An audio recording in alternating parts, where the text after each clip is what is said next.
ദശകം 60 ഗോപീ വസ്ത്രാപഹരണം.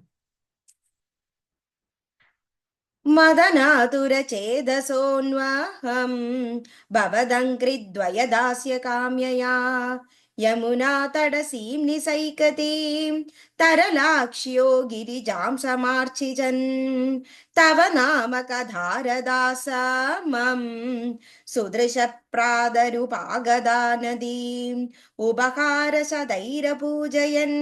ദയിതോ നന്ദസുതോ ഭവേദിതി इति मासमुपाहितव्रताः तरलाक्षीभिरीक्ष्यता भवान् करुणामृदुलो नदीतटं समयासीतदनुग्रहे च या नियमावसितौ निजाम्बरं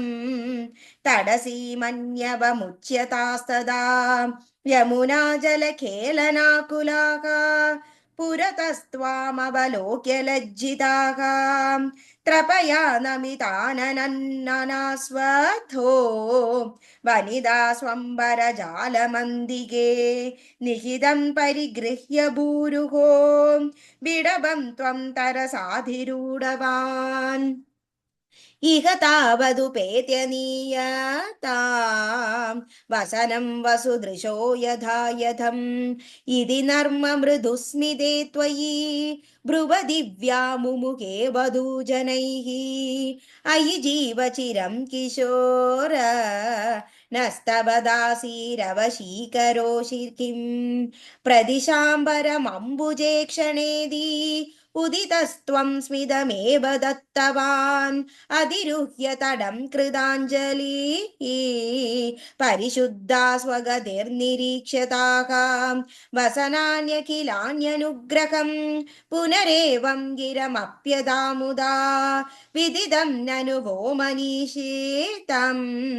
वदितारस्त्विह गोग्यमुत्तरं यमुना पुलिने स चन्द्रिकाः क्षणदा इत्यबलास्ममुच्चिवान् उपकर्ण्य भवन्मुखच्युतं मधुनिष्यन्ति वजो मृगीदृशः प्रणयादति वीक्ष्यते